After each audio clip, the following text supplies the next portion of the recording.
Welcome back, three-wheeler enthusiasts and tricycle aficionados.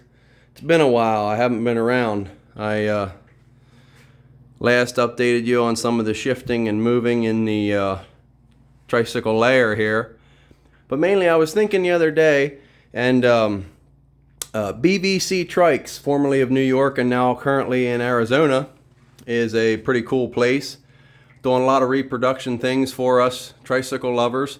Helping us out with some of the latest and greatest, best suspension, highest horsepower, ergonomically perfect renditions of Hondas, Yamahas, and Kawasaki's. They're doing an excellent job.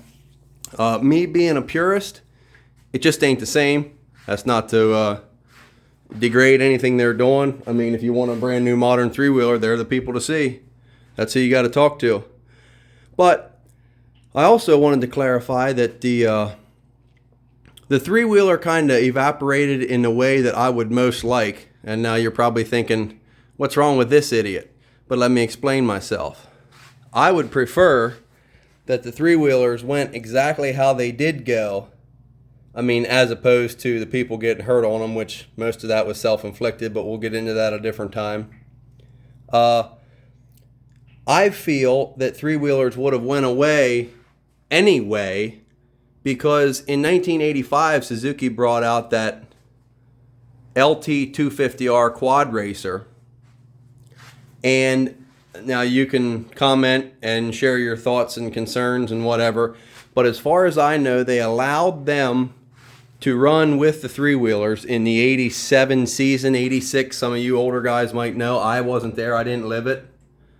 But allowing four-wheelers and three-wheelers to run together is a bad idea. I recall specifically a YouTube video where Alan Knowles was featured. He is Mr. CT Racing. And he said he trained hard and practiced on a three-wheeler.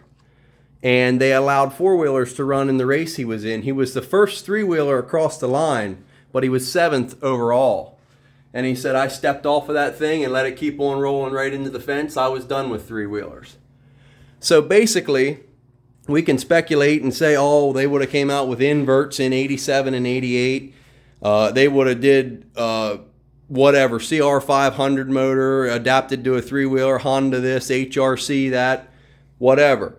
But if they hadn't outlawed them when they did, the racers would have moved on. Why go out on this thing and beat yourself up and be tired and fatigued and still lose the race when there's a guy next to you in 86 on a Suzuki 250 or even a Honda 250 because they ran quads and trikes together? You're tired, fatigued, going, way harder in 10 or 12 laps, however long they were. That guy on the quads riding with one hand. So they would have basically dried up on their own by 88 or 89 to begin with. So when the law came down, it shuts them off. And we look at this as the peak of technology and think, where would it have went? What were the possibilities? What were they working on for the 87, 88 250R? Now, we have seen some pictures of an 87 250R that doesn't appear to be radically changed, but they were on a 2-year time deal. The 81, 82 was similar, 83, 84 was similar, 85, 86 was similar. So big changes were coming for 88. But if they allowed four-wheelers to race side by side with three-wheelers in 85, there was really no point in it, and three-wheelers would have just went away and become obsolete, because anybody that wants to win doesn't care what the vehicle is that takes them across the finish line. They just want to win. So they almost, I don't want to say cut them short, but they stopped the three-wheelers right at the peak. This was the pinnacle of three-wheeled ATV technology right here, 1986 250R. Now, how many guys like Alan Knowles went out on a 250R that was all hopped up, worked up, suspension, motor, whatever, and lost to a four-wheeler because that guy was a previous three-wheeler rider? You put a three-wheeler rider on a four-wheeler, and that's a lethal, deadly combination, because that guy can ride, and now he's on four wheels. He's got more shocks, he's got more tires, and he's going to run that thing around the track seriously harder. So that's why I feel three-wheelers weren't necessarily cut down in their prime. They were cut down right as the legend was beginning to die. So you can argue with me. You can post your responses. I love a good debate, but I just feel like they didn't kill them. They were about to die on their own. And, they were already at the cliff. It only took 60 Minutes and 2020 and Barbara Walters to push them over the cliff. They were already there. And the 86, 87 season, then they outlawed three-wheelers, so nobody was allowed to run one. I think it was 87, 88. I'm not sure. I got to talk to Mr. Blue Line, Bruce. He was there. He lived it. He gives me a hand with a lot of my historical factoids and such. But as far as that goes, I think they were going to die anyway, and as of 87, they did. Here, domestically, across the pond, they did go for another year longer, and if you don't believe me, check out Preston's channel.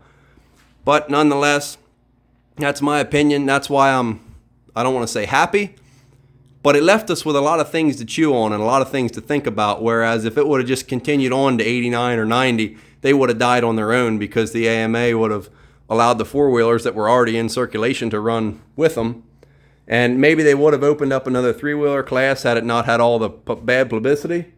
But I think it was the absolute best time for these things to walk out of the picture. I'd hate to have seen them die slowly. It's better to go out on top. We'll see you next time.